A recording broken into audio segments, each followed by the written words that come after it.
You ever think you've hit rock bottom, only to realize the universe is ready to show you there's a whole new floor you didn't even know existed? Yeah, that was me, Dylan, electrician, 35. Not famous, just stubborn. I was standing there, shoes in drywall dust, staring at the busted remains of my own door, listening to the wind whistle through what used to be my safe place, wondering how it all spun so far out of control.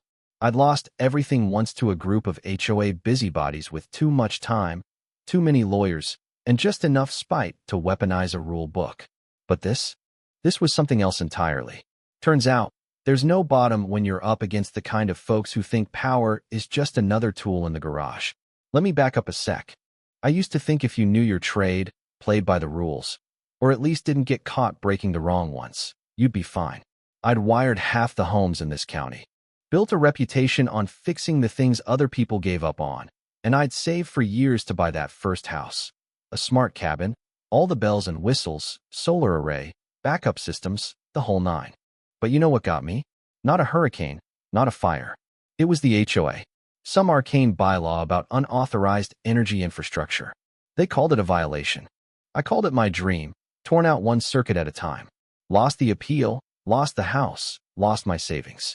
I swore I'd never let that happen again.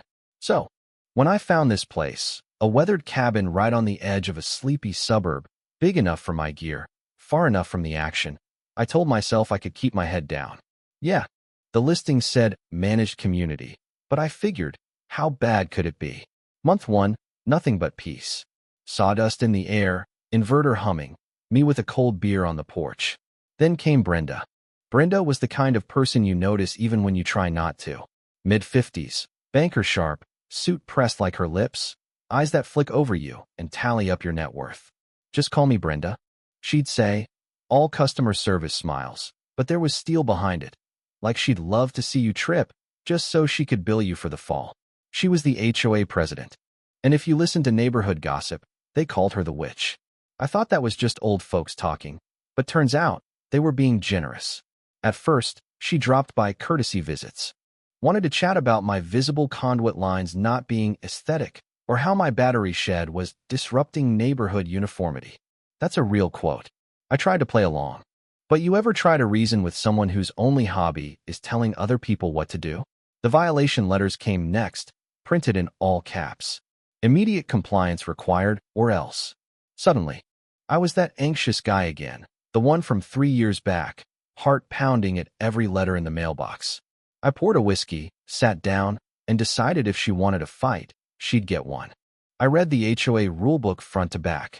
Felt like reading the IRS code, except less forgiving. I found some loopholes, but Brenda didn't care. She started showing up in person, spitting out legal threats, tossing phrases like escalated enforcement measures. I could see in her eyes, she was itching for a win. I double-locked everything, checked my insurance. Tried to outstubborn her, but there's only so many times you can get poked before you snap. Then, out of nowhere, Garrett arrived. Guy shows up with a handshake, a badge, and the kind of calm you only see in people who know more than they're saying. Said he was a federal investigator, on leave, needed a quiet spot. Normally I'd say no, but there was something solid about him. Plus, I was too tired to care. He paid up, settled in the spare room, and didn't ask questions. Twist is, he started asking questions about Brenda.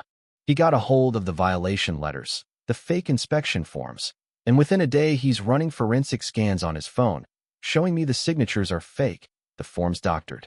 I laugh, figured he was kidding. He wasn't. He could trace digital tampering down to the minute. Suddenly, this wasn't about paint color or battery sheds. It was about federal crimes. Brenda wasn't just a petty dictator. She was crossing lines that could land her in jail. That night, I lay awake, thinking maybe, just maybe, I wasn't alone anymore. For a few days, things got quiet. Too quiet. Brenda must have seen Garrett around and smelled trouble, because the next thing I know, she's back, twice as official, demanding I disclose who my guest is and what unauthorized technical services he's providing. Quoted some obscure bylaw about temporary occupancy changes. I almost laughed. Garrett just steps out, looks her dead in the eye, and says, "Ma'am, unauthorized inspections on private systems are a violation of code."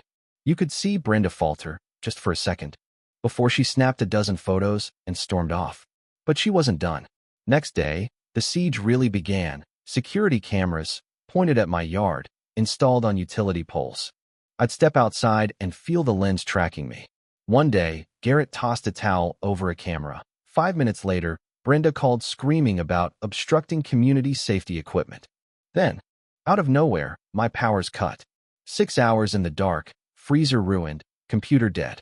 Power company says the HOA flagged me for unauthorized connections. I was ready to lose it. Peterson, neighbor, never said 2 words to me before. Catches me at the mailbox, leans in, and whispers, "Not everyone on the board's with Brenda. She's gone too far." He's gone before I can blink. Now I know, it's not just me.